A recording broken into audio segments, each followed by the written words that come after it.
안녕하십니까? 사랑, 희망, 생명을 전하는 복음방송 진리의 뜰입니다. 성도 여러분 안녕하십니까? 성령이 가장 우리에게 필요한 이 시대에 성령 찬미를 통하여 우리의 마음을 성령 충만함을 갈급하고 또 성령을 구할 수 있도록 인도해 주신 하나님께 감사를 드립니다. 제가 요즘 상황이 별로 안 좋지만 제 모습이 기뻐 보이시죠? 다른 거 없어요. 우리 애가 왔기 때문에 제가 기쁜 거예요. 저희 큰아이가 지난주 주중에 입국을 했습니다. 보통은 이제 작은 애가 왔다 갔다 할 때 어려움을 많이 겪었는데 이번에는 큰아이가 집에 오는 게 좀 힘들었습니다. 그래서 더 마음이 만났을 때 더 감사하고 더 기쁘지 않나 그런 생각을 해봅니다. 얘가 1년에 한 가지 낙이 집에 오는 게 낙인데 이맘때가 되면 석 달 전부터 비행기표를 예매해 놓고 하나씩 시간을 카운트다운을 하는데 이번에는 도무지 나올 수 없는 상황들이 비행기표를 사기는커녕 이건 도무지 갈 수 없구나라는 그런 절망 속에서 얼마나 고민을 하고 속이 상했든지 몸에 병이 날 정도로 그렇게 힘들었던 시간이었습니다. 대만의 청정 지역이었는데 최근에 코로나가 급증했기 때문에 국가적으로 방역 조치가 강화되고 너무 엄격해져가지고 다시 나오면 들어갈 수가 없을지도 모른다는 그런 것 때문에 학교에서도 그렇고 또 비용이 너무 비쌌기 때문에 이게 정말 오는 게 맞는지 안 오는 게 좋은 것인지 사실은 잘 모르겠더라고요. 그래서 이 문제를 놓고 우리가 이제 기도를 하는 수밖에 없었습니다. 그리고 정말 우여곡절 끝에 하나님의 은혜로 못 올 것 같았는데 지난주 금요일에서야 비행기표를 사가지고 수요일날 돌아올 수 있었습니다. 그래서 제가 느낀 게 뭐냐면 아무리 불가능하게 보이고 여러 가지 안 될 수밖에 없는 상황이라 할지라도 하나님께서 허락하시면 안 될 것은 없구나라는 것을 제가 또 한 번 경험했습니다. 아이를 이제 공항에서 데리고 오는데 이런 얘기를 하더라고요.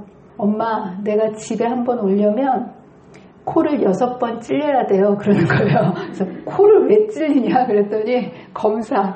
나오기 직전에 대만에서 검사하고 또 한국에 나와서 검사하고 들어가기 직전에 한번 검사하고 들어가서 또 검사하고 중간에 격리하면서 검사하고 격리 끝날 때 한번 검사하고 6번 찔려야 된다는 거예요.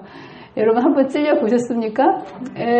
그거 보통 힘든 거 아니에요. 근데 한 번 찔려도 힘든데 이렇게 한 번 나오려면 6번 찔려야 된다는 거예요. 엄마 그래도 나올만 해요. 그러더라고요.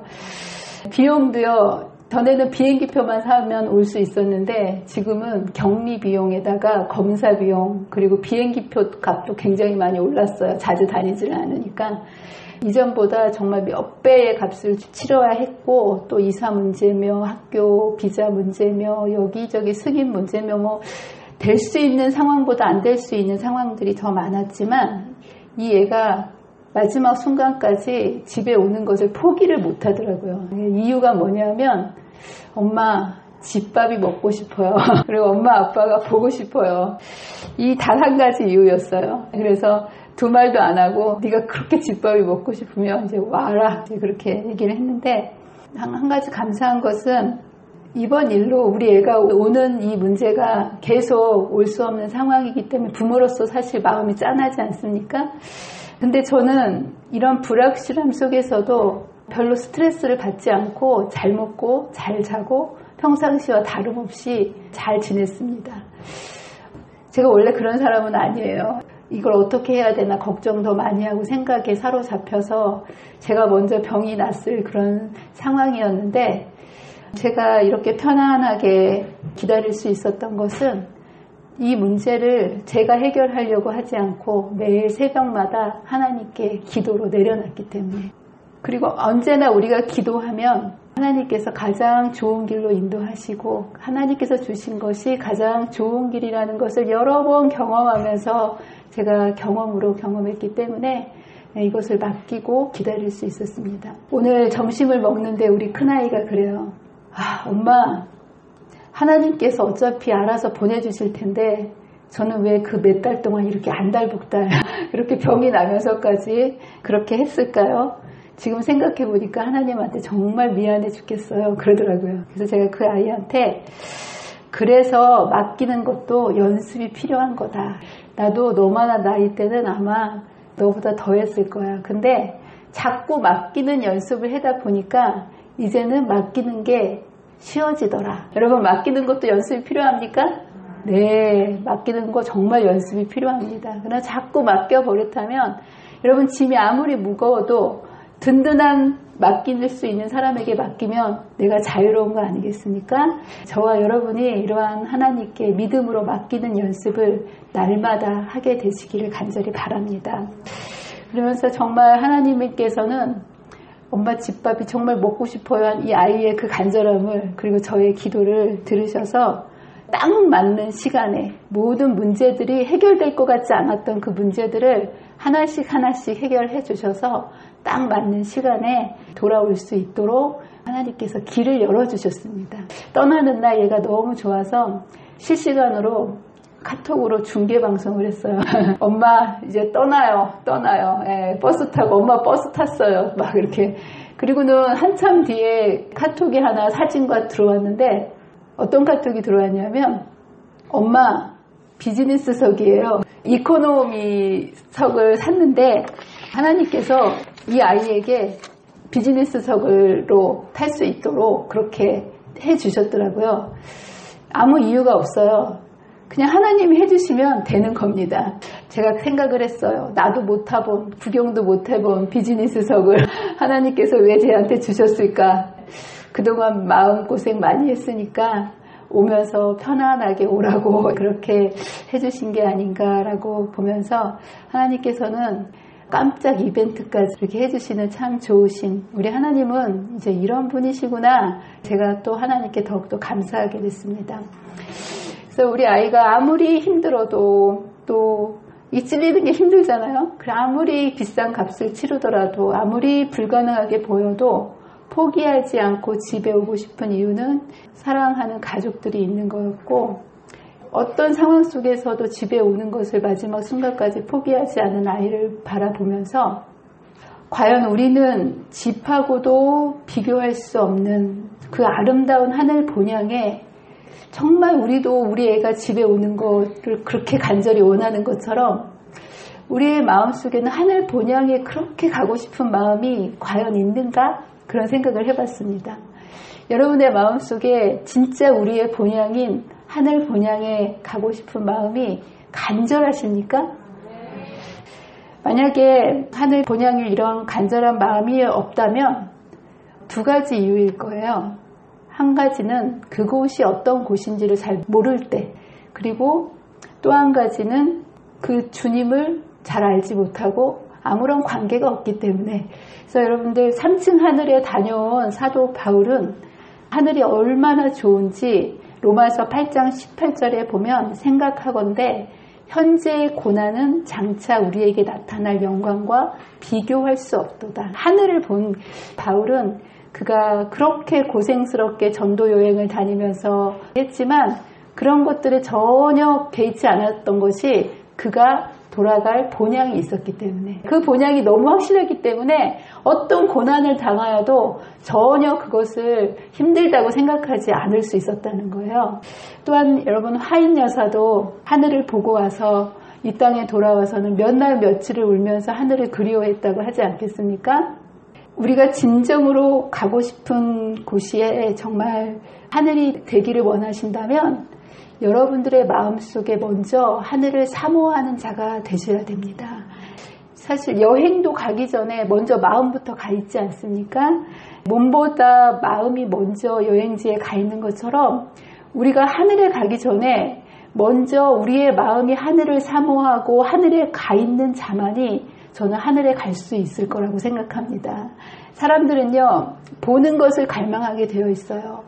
좋은 차를 보고 좋은 집을 보고 이 땅에 좋은 것들을 바라보게 되면 땅의 것들을 갈망하게 되어 있습니다. 그러나 우리의 마음이 보이지 않지만 영원한 분명히 약속해 주신 하늘을 날마다 생각하고 바라보고 갈망하게 된다면 여러분이 정말 하늘을 사모하고 가고 싶은 곳이 될 거라고 생각합니다.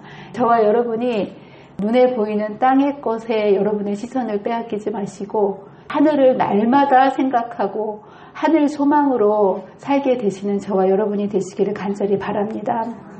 두 번째로는 만나고 싶은 사람이 있어야 되는 거예요. 이 아이가 이 한국에 오고 싶은 거는 낳아준 부모가 있기 때문이 아니겠습니까? 저는 사실 별로 잘해주는 거 없어요. 그냥 밥 해주는 것밖에 없는데 이 아이가 엄마를 낳아줬다는 그런 이 부모 자식과의 관계 때문에 그 비싼 값을 치르고 그리고 어떤 힘든 상황 속에서도 한국에 엄마를 보기 위해서 나오려고 했던 것처럼 우리의 마음속에 정말 예수님이 보고 싶고 정말 예수님을 사랑하는 마음을 갖지 않는다면 정말 우리가 과연 하늘을 갈 수 있을까? 그런 생각을 해보았습니다. 여러분이 정말 주님을 진정으로 만나고 싶고 그리고 사랑하는 사람, 낳아준 관계하고는 비교할 수 없지 않습니까? 우리에게 그냥 이 땅에서의 7, 80 낳아준 그러한 목숨을 준 부모도 이렇게 보고 싶어 하는데 영원한 사망에서 영원한 생명을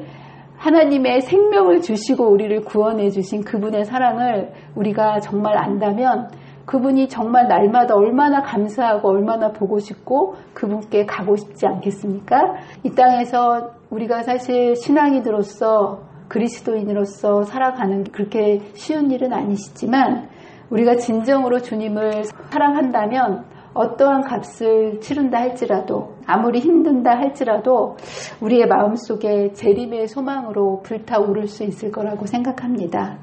오늘 저와 여러분이 말씀을 통해서 주님과 진정한 생명의 관계로 회복되는 귀한 시간이 되시기를 간절히 바랍니다. 재림을 기다린다라는 것은 무의미하게 날짜를 기다리는 게 아니에요. 그리고 징조에 또 우리의 마음을 빼앗기고 징조를 기다리는 게 아닙니다. 그리고 뭔가 피난처를 우리가 준비해 놓고 그런 것이 재림을 기다리는 것이 아니라 재림의 주인공 되시는 예수님을 인격적으로 사랑하고 만나는 것임을 여러분 잊지 마시고 이 예수님은요 우리가 바라보기만 하면 그분을 사랑할 수밖에 없게 됩니다. 우리가 그분을 사랑하지 않는 것은 이유가 한 가지예요. 바라보지 않기 때문에. 사단이 이 마지막 때가 될수록 우리를 너무 바쁘게 합니다. 그리고 너무 많은 것들로 우리의 시선을 빼앗습니다. 누구를 바라보지 못하게 하는 거예요? 예수님을. 그러나 잊지 마세요. 우리는 이 땅에 이렇게 살고 끝날 사람들이 아니라 우리를 기다리시는 그 예수님을 만나기 위하여 본향에 갈 사람이라는 사실을 여러분 잊지 마시고 우리에게 모든 것을 주신 이 예수님을 우리도 모든 것을 바쳐서 주님을 바라보시고 주님을 사랑하시고 그리고 우리의 본향을 우리의 마음속으로 소망하셔서 주님 오시는 그날 기쁨으로 주님을 맞이할 수 있는 우리 모두가 되시기를 간절히 바랍니다. 지난 화요일날 공부했던 다니엘서 6장을 이어서 공부하도록 하겠습니다. 다니엘 6장을 우리가 지난주에 공부했는데요. 다니엘은 기도의 사람이었습니다. 17세에 바벨론의 포로로 끌려왔지만 그가 그곳에서 여러 가지 어려운 상황 속에 놓여져 있었지만 굴하지 않고 흔들리지 않고 계속 살아가서 나라가 망하고 새로운 정권이 들어왔다 할지라도 그의 삶이 전혀 유동치 않았던 삶을 살 수 있었던 것은 기도하는 삶을 살았기 때문입니다. 그리고 사단은 끊임없이 그에게 기도하지 못하도록 기도를 통하여 능력이 오기 때문에 이제 사단은 계속 기도하는 것을 방해했는데 이번에는 아예 법령을 내려서 기도하는 자는 사자굴에 던지겠다라는 말도 안 되는 그러한 법령을 만들었지만 그는 이러한 조서가 내려왔음에도 불구하고 전에 하던 대로 그의 하나님께 감사하며 기도했던 기도의 사람 이제 다니엘을 보게 됩니다. 근데 왜 사단은 기도의 사람이었더니 다니엘을 특별히 법령까지 만들어가면서 기도하지 못하도록 이렇게 방해를 했을까요? 이 시기가 굉장히 중요한 시기였다는 거예요.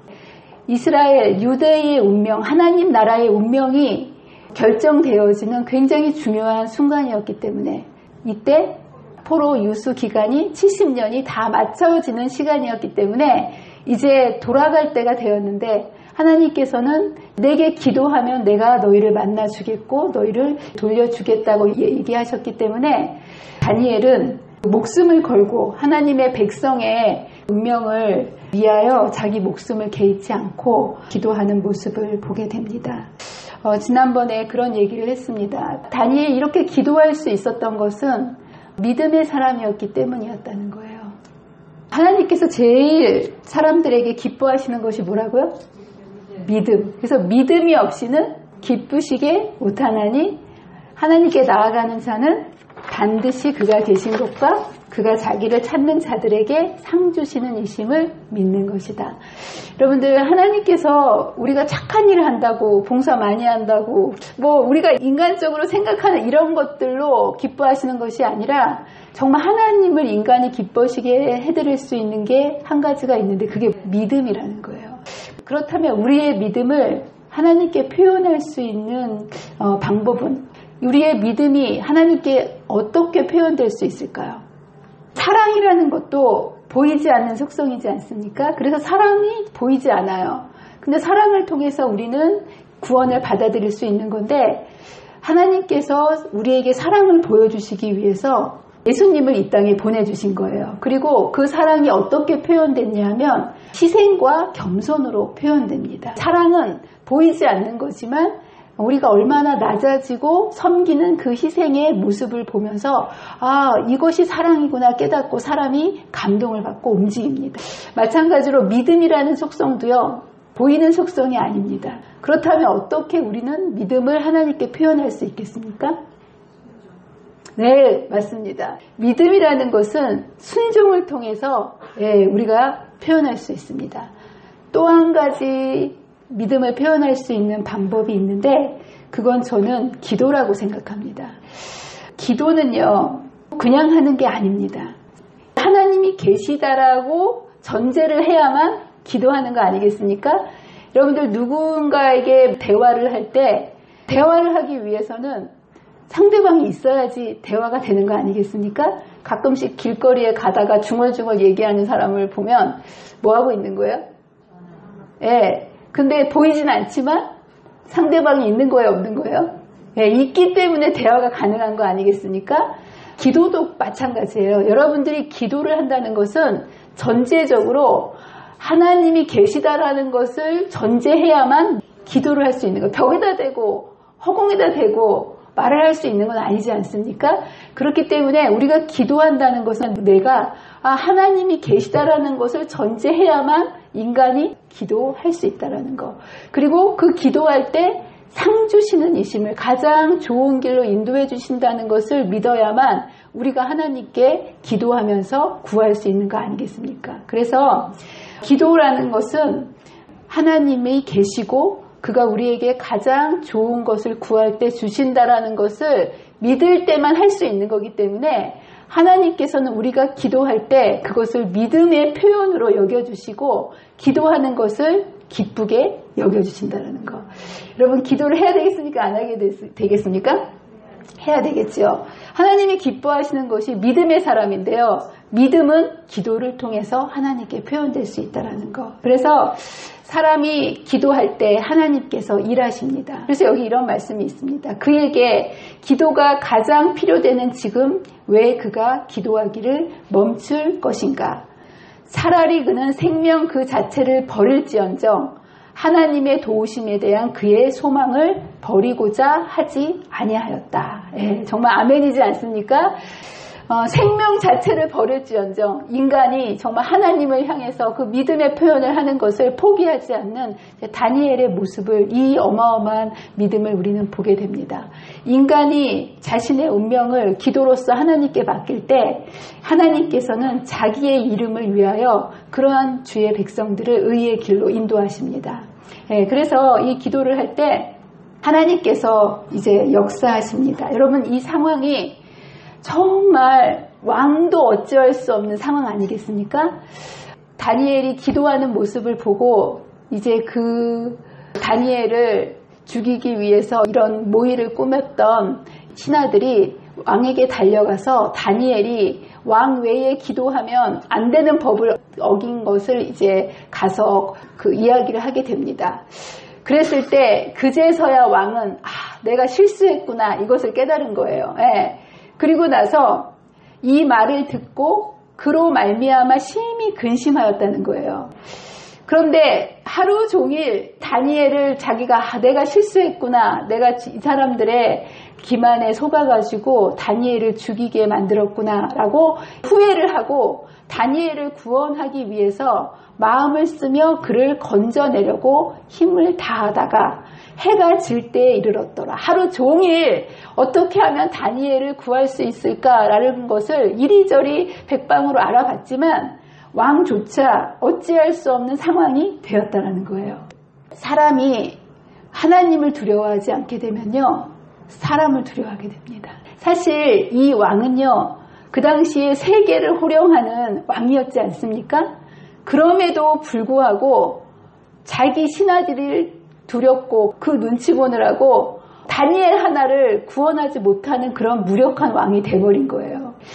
그러나 여러분들, 다니엘은 이러한 죽음을 무릅쓰고 왕을 두려워하지 않고 사람을 두려워하지 않고 하나님을 경외했을 때 그는 왕 앞에서도 당당할 수 있었고요. 그리고 죽음도 두려워하지 않는 정말 위대한 사람으로 서게 되는 모습을 보게 됩니다.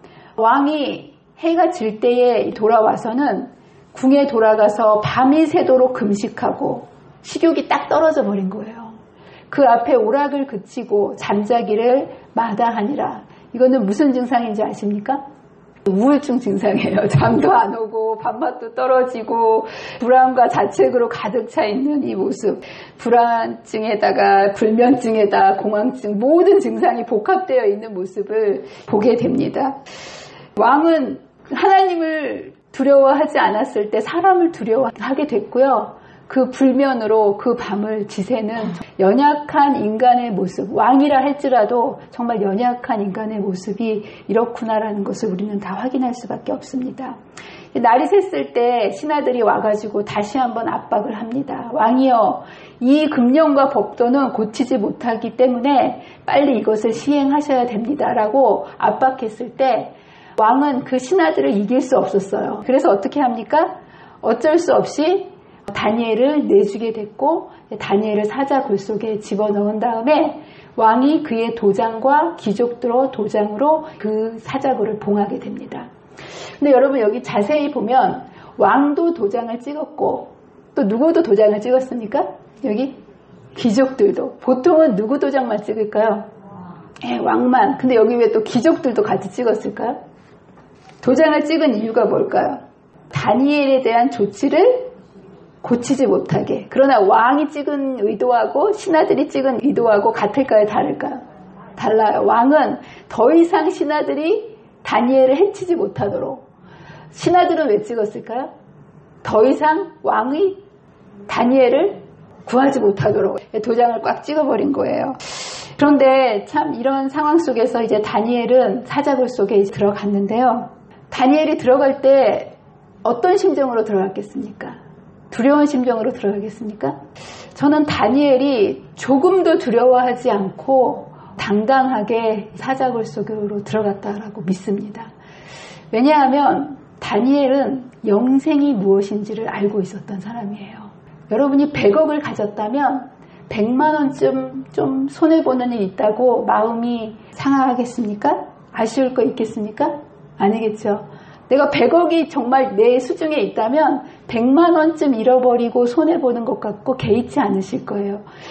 이 다니엘은 영원이라는 것이 무엇이고 하나님께서 자기에게 영생을 그리스도를 통해서 주신다는 것을 분명히 알고 있었기 때문에 이 땅에서의 7, 80, 90의 그 목숨을 두려워하지 않고 하나님의 말씀대로 사는데 믿음을 가지고 나갈 수 있는 원동력이 되었다라는 거. 그래서 저는 저와 여러분이 다니엘과 같은 영혼에 대한 확실한 믿음을 하나님께서 저와 여러분에게 주시기를 간절히 바랍니다. 이 영혼이라는 영생이라는 것을 믿음으로 분명히 붙들고 살아가는 인생에게는 이 다니엘처럼 죽음을 두려워하지 않는 삶을 당연히 살 수 있게 된다라는 것. 이 말씀을 하십니다. 몸은 죽여도 영혼은 능히 죽이지 못하는 자들을 두려워하지 말고 오직 몸과 영혼을 능히 지옥에서 멸할 수 있는 이를 두려워하라. 저와 여러분이 사람을 두려워하는 것이 아니라 우리의 시선이 전지전능하신 하나님을 늘 바라보고 살아가므로 우리에게 영원한 생명을 주실 수 있는 하나님을 경외하고 살아가시는 저와 여러분이 되시기를 간절히 바랍니다. 이랬을 때 하나님께서는 죽음을 두려워하지 아니하고 믿음의 자리에 나아갔던 다니엘을 통해서 역전승을 일으키십니다. 여러분들 이날 밤에 다니엘이 사자굴 속에 들어가서 잠을 잘 잤을까요? 못 잤을까요? 왕은 잘 잤을까요? 못 잤을까요? 여기 이런 말씀이 있습니다. 이튿날에 새벽에 일어나. 왜 새벽에 일어났을까요? 밤새 잠을 못 잔 거예요. 날이 새기를 기다렸다가 이제 사자굴에 간 거예요. 그래서 다니엘이 든 굴에 가까이 이르러서 슬피 소리질러 다니엘에게 묻되, 여러분 생각에 이날 왕은 왜 이렇게 새벽부터 사자굴에 찾아갔을까요? 다니엘이 죽었다고 생각했을까요? 살았다고 생각했을까요? 살았다고 생각하면 밤새 잠을 못 잤을까요? 이렇게 슬피 소리를 질렀을까요? 아마 갔을 때 아주 작은 희망은 있었지만 사자굴에 들어간 사람이 살았을 거라고는 아마 기대하지 못했을 거예요. 이것이 바로 머리로 아는 것과 가슴으로 믿는 것의 차이입니다. 여러분들 얼마든지 살아났을 거야 이렇게 생각하지만 이 때때로 우리의 마음에 가슴으로 믿어지지가 않으면 마음이 두렵고 괴롭지 않겠습니까?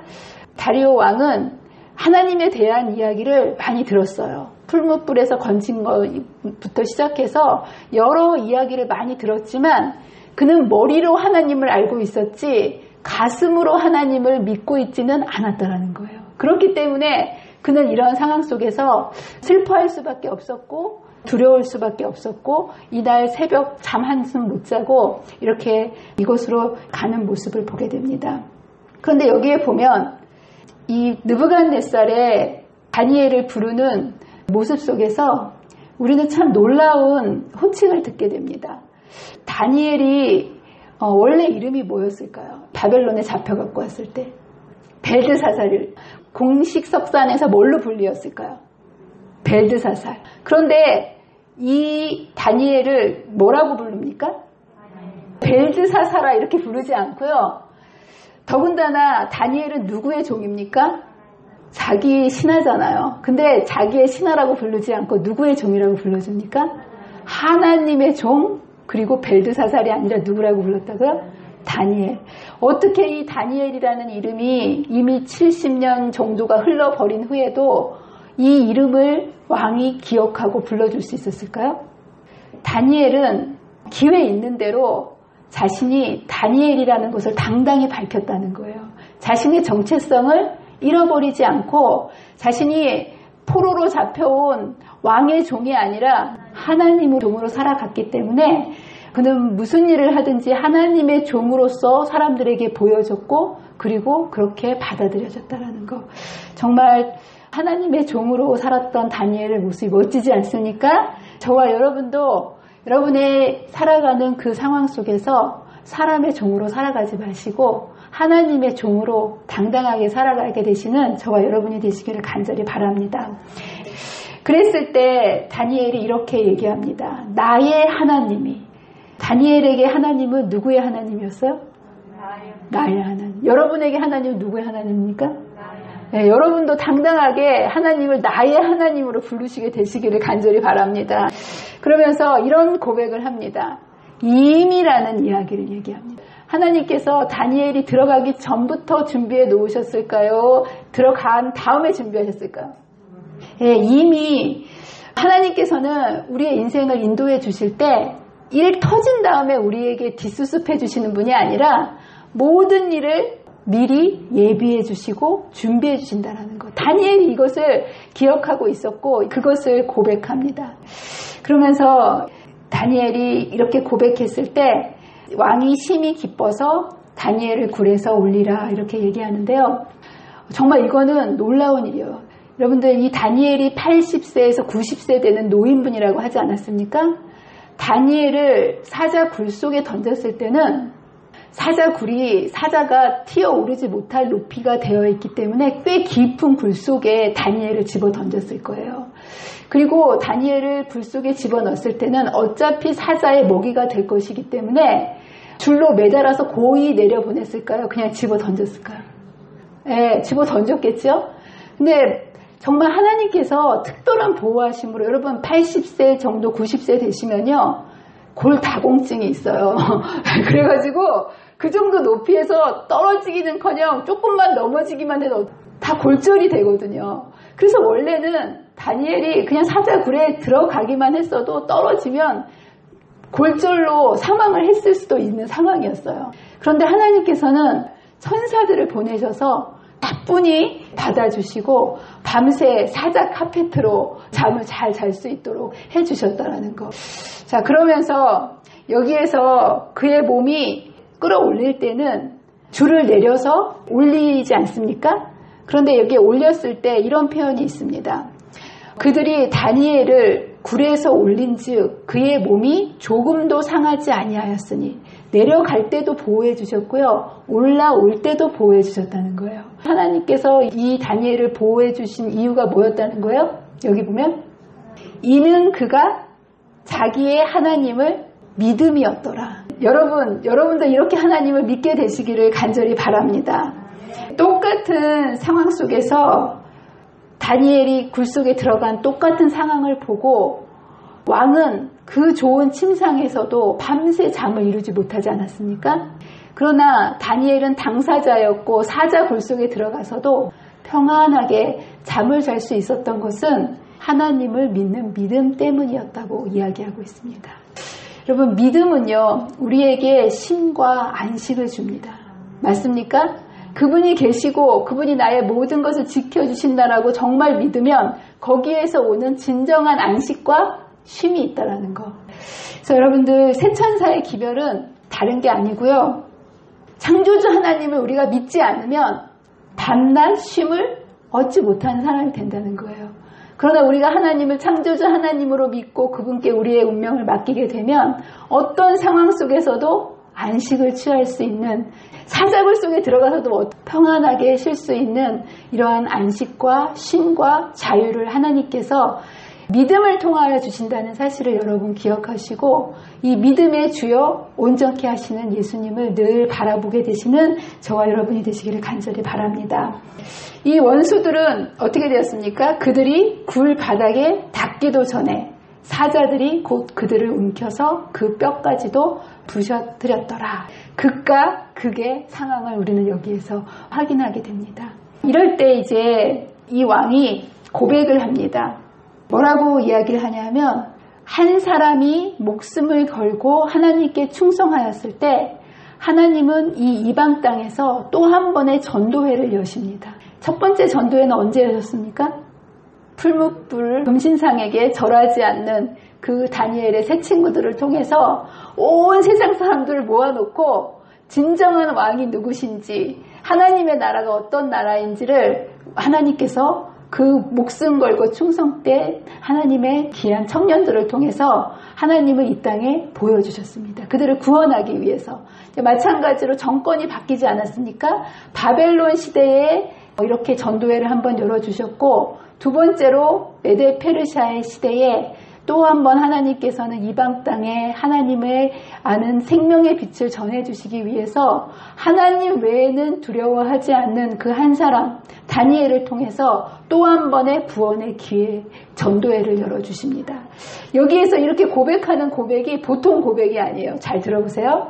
다니엘의 하나님 앞에서 떨며 두려워할지니 그는 살아계시는 하나님이시오. 살아계시는 하나님으로 여기서 경험을 한 거예요. 고백을 하는 거예요. 누가?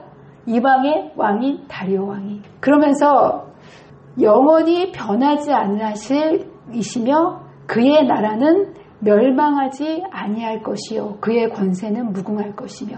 이것은 보통 고백이 아닙니다. 이미 유대라는 나라는 망하고 없는 상황이에요. 하나님의 나라가 없는 것처럼 보이는 상황 속에서 이 왕이 뭐라고 고백한 거예요? 그의 나라는 멸망하지 아니한다고 고백한다는 것은, 야, 이거는 엄청난 진리를 깨달은 거예요. 다니엘의 그런 믿음을 통해서 이방 땅에서 하나님의 한자도 몰랐던 이 왕이 이러한 놀라운 진리를 깨닫고 고백을 합니다.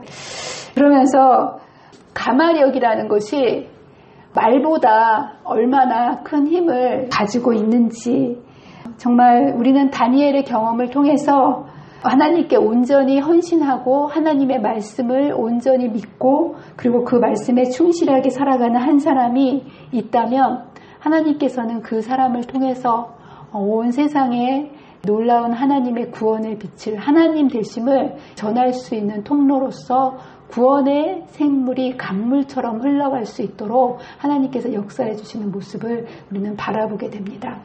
그러면서 결론적으로 이런 말씀을 하십니다. 이 다니엘이 다리오 왕의 시대와 바사 사람 고레스 왕의 시대에 형통하였더라.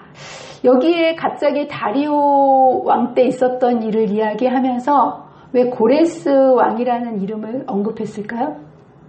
고레스 왕이 누굴까요? 다리오 왕 다음에 그 다음에 메데라는 왕의 나라의 왕이 다리오였고요. 다리오 왕 다음에 그 다음 왕이 되었던 사람이 바로 고레스 왕입니다. 그리고 고레스는 하나님의 나라에 있어서 아주 중요한 역할을 감당했던 사람이에요. 이 사람이 어떤 일을 했을까요? 예, 포로로 잡혀왔던 유대 백성들을 돌아가려는 귀한 양을 내렸던 사람이 바로 이 고레스 왕입니다.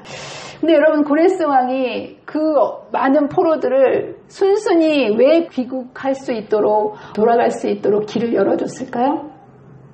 여러분, 이 다니엘을 죽이려고 했던 이 사건이 다니엘을 특별한 사람으로 만들어준 거예요. 그래서 고레스 왕이 이 사건을 들었을까요? 안 들었을까요? 네. 그리고 이것을 들었을 때 그의 마음속에는 깊은 감동을 받았을 거예요. 아, 정말 하나님은 살아 계시구나. 그의 마음속에 이미 유대 나라의 백성의 하나님인 여호와 하나님에 대한 굉장히 경외심이 그의 마음속에 있었고, 이러한 이 사건 때문에 그에게 이 귀한 영을 요청했을 때 그의 마음속에 주저하지 않고 이 유대인들을 해방시키는 데 있어서 큰 영향을 미치게 했던 그 결정적인 사건이 바로 다니엘이 사자굴에 들어갔던 바로 이 사건이었다는 거.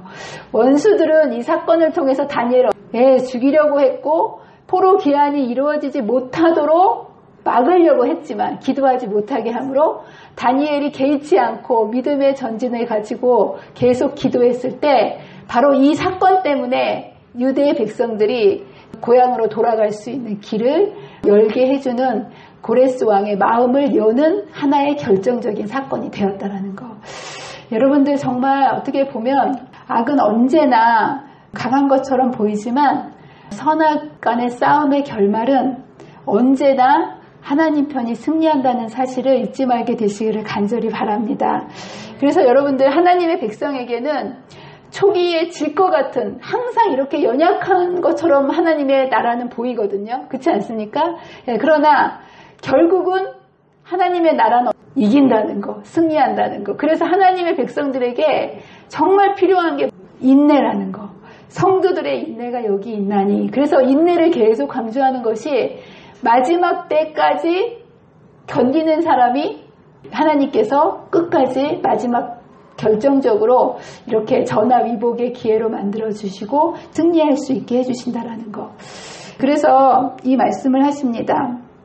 다니엘이 구원을 받은 이 이야기는 우리는 시련과 우울할 때에도 하나님의 자녀들은 그들의 장래가 희망으로 빛나고 저희가 처한 환경이 소원대로 되던 때와 똑같아야 된다는 것을 배울 수 있다. 사자굴 속의 다니엘은 그 나라의 대신들의 수령으로서 또 지극히 높으신 분의 선지자로서 왕 앞에 섰던 동일한 다니엘이었다. 그의 마음이 하나님을 의지하는 사람은 그의 최대의 시련의 때에도 하나님과 사람의 빛과 은총이 그에게 비추이던 번영의 때와 똑같을 것이다. 믿음은 보이지 않는 세계에 도달하여 영원한 실체를 붙잡는다. 사탄이 제일 싫어하는 게 우리의 믿음의 기도가 올려지는 것을 가장 두려워합니다. 왜냐하면 사단은 우리가 기도를 통하여 악에 저항할 능력을 받기를 원치 않는다. 이렇게 모든 승리할 수 있는 힘이 기도를 통하여 하나님께로부터 오기 때문에 선악 간의 싸움은 힘의 싸움이 아니라 기도로서 하나님을 의지하고 선택하느냐 선택의 싸움이라는 사실을 여러분 잊지 말게 되시기를 바랍니다. 오늘 코로나가 이제 4차 대유행이 된다는 소식을 들었습니다. 다음 월요일부터 집합 제한이 더 강해진다고 제가 들었는데요. 이러한 시간들을 우리가 지나면서 우리가 하나님의 나라와 백성을 위해서 할 수 있는 가장 중요하고 위대한 일이 무엇일까요? 다니엘이 하나님의 백성들이 본향으로 돌아갈 수 있도록 그가 했었던 가장 위대한 일은 기도하는 일이었습니다. 그의 생명을 걸고 그가 기도했을 때 그는 사자굴에서 건짐을 받았을 뿐만 아니라 더 중요한 일은 그의 백성들이 고국으로 돌아갈 수 있는 길을 하나님께서 열어주셨다는 거예요. 마찬가지예요. 주님께서 재림하실 때 하나님의 백성들이 주의 길을 예비해야만 주님이 오시지 않겠습니까? 그렇다면 우리가 다니엘처럼 주의 길을 예비하기 위해서 무엇을 해야 되겠습니까?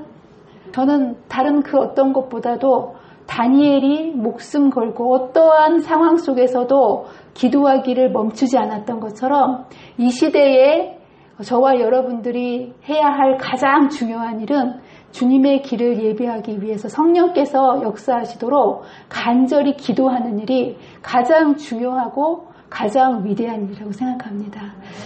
저와 여러분들 오늘 이 다니엘이 보여줬던 귀한 교훈을 따라서 저와 여러분이 정말 우리의 마음이 본향을 향하게 되시기를 간절히 바라고요. 그렇게 되시기 위해서 우리는 재림의 주인공 되시는 예수님과 기도로서 날마다 대화하며 그분을 알아가고 무엇보다도 기도를 통해서 주님께서 이 길을 열어주시고 성령 충만함으로 이 모든 일들을 이루어 주시도록 간절히 기도하기로 이 시간 결심하게 되시는 저와 여러분이 되시기를 간절히 바라면서 말씀을 마치도록 하겠습니다.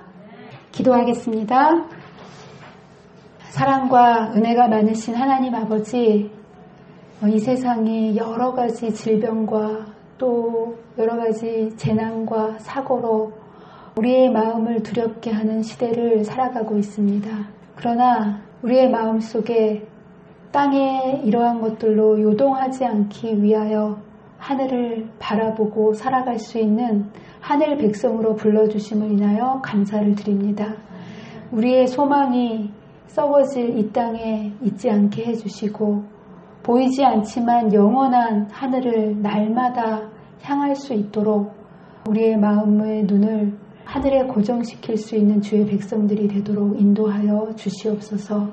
이것을 위하여 주님 보이진 않지만 우리의 믿음을 하나님께 날마다 기도로서 고백하게 해주셔서 기도를 통하여 우리와 대화하시고 우리를 이끌어 가시는 하나님과 인격적인 만남들이 이루어지게 해주시고 기도를 통하여 능력을 주시는 하나님의 놀라운 능력을 경험하게 해주셔서 이 세상을 우리의 힘과 우리의 생각과 우리의 판단이 아닌 하나님께서 주시는 새 힘으로 살아가며 주님의 길을 준비하는 귀한 재림 성도의 삶을 살다가 주님 오시는 그날 기쁨으로 주님을 맞이할 수 있는 우리 모두가 되도록 저희와 함께 해주시기를 사랑과 은혜가 많으신 예수님의 이름으로 간절히 기도합니다.